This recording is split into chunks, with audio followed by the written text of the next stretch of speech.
Selamat datang kembali dalam Murid Teladan Ceramah bagian kelima.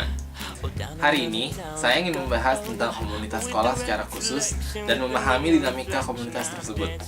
Seperti yang telah saya katakan, sekolah adalah tempat di mana murid mempunyai kesempatan untuk belajar, untuk memberi sumbangan kepada masyarakat, dan bagi beberapa murid, salah satu kelemahan utama mereka adalah rasa malu, ketidakmampuan mereka untuk keluar dari lingkup mereka.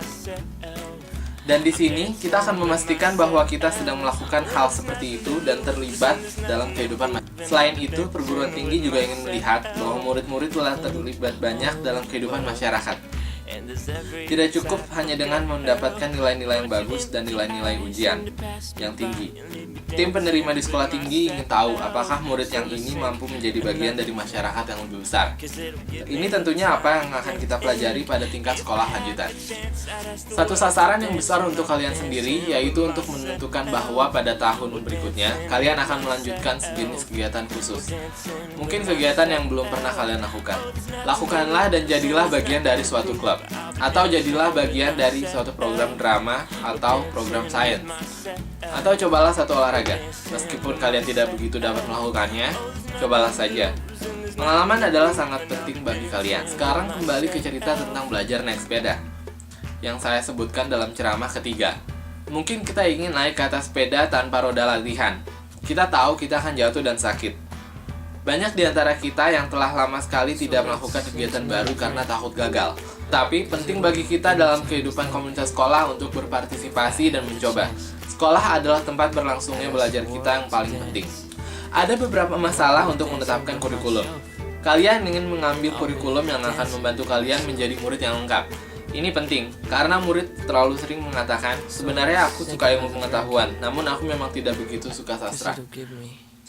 Jadi mereka akan mendapatkan diri mereka mengambil banyak ilmu pengetahuan dan matematika, dan sedikit membaca dan menulis. Kemudian di universitas mereka mengetahui bahwa mereka harus banyak membaca dan menulis di luar matematika dan ilmu pengetahuan untuk mendapatkan gelar mereka. Kita akan memastikan bahwa kita membaca dan menulis berbagai mata pelajaran atau bidang kurikulum.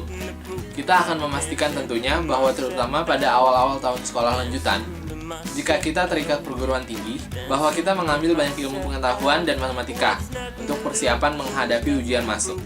Karena ujian-ujian ini tentunya akan menguji pengertian kita dalam semua bidang utama. Kita tentu juga ingin memastikan bahwa kita kadang-kadang mengikuti pelajaran dalam beberapa pelajaran yang kurang banyak diminati. Seni, musik, drama, dan bahasa asing. Melalui tahun pertama, kita ingin mengidentifikasi apa kelemahan akademis utama kita.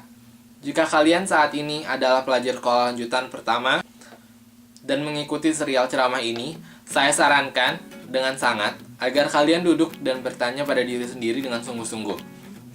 Apa kelemahan akademis utama kalian?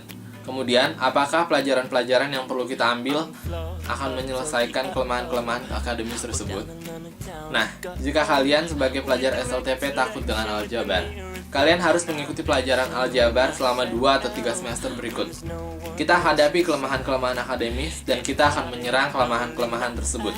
Kita tidak gemetar ketakutan menghadapi mereka. Kembali pada contoh sepeda.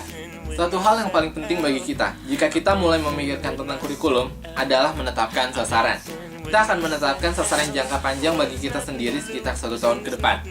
Saya sarankan kalian mencatat sasaran jangka panjang dan sasaran jangka pendek kalian dan menempelkannya pada tembok di atas tempat belajar kalian.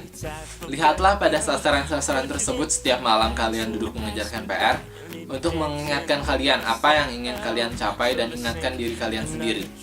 Kita harus memastikan bahwa kita menetapkan sasaran-sasaran dengan sasaran jangka pendek yang mengarahkan kita untuk memenuhi sasaran jangka panjang. Yang pasti adalah semakin lama kita melakukan sesuatu di arah positif, makin dekat itu menjadi kebiasaan. Sebab itu kita menjelaskan kebiasaan belajar. Kalian akan mengingat dalam nada ini bahwa Francis Bacon lah yang berkata, belajar berkembang menjadi kebiasaan. Gagasan ini tentunya adalah bahwa kita mengatakan bahwa kita belajar dan dengan melakukannya, kita akan menjadi lebih pandai dalam belajar. Saya sarankan agar pada kesimpulan serial ceramah ini, murid duduk dengan orang tua dan mengatakan, aku telah memperhatikan serial ceramah ini dan sekarang aku merasa termotivasi untuk mencoba dan melakukan sesuatu secara akademis. Ini adalah kelemahan-kelemahan akademisku. Ini adalah cara-cara yang aku kira dapat kuberikan untuk meningkatkan kelemahan-kelemahan akademisku. Ini adalah sasaran-sasaran jangka panjangku, ini adalah sasaran-sasaran jangka pendekku. Aku membutuhkan dukungan dan bantuan ayah atau ibu. Kebanyakan orang tua akan mengatakan, mari kita mulai. Dan kemudian bersama-sama kembali ke konsep tim. Kalian dapat duduk dengan guru dan bekerja bersama untuk mewujudkan mimpi kalian. Mimpi akademis kalian adalah kenyataan. Tentunya sebagaimana kita ketahui dari jalur Cina kuno, perjalanan 1000 mil dimulai dengan langkah pertama. Kadang-kadang murid berkata pada diri sendiri pada akhir tahun pelajaran pertama, aku benar-benar murid yang payah, aku telah belajar dengan buruk begitu lama sehingga tidak ada cara bagiku untuk dapat memperbaikinya.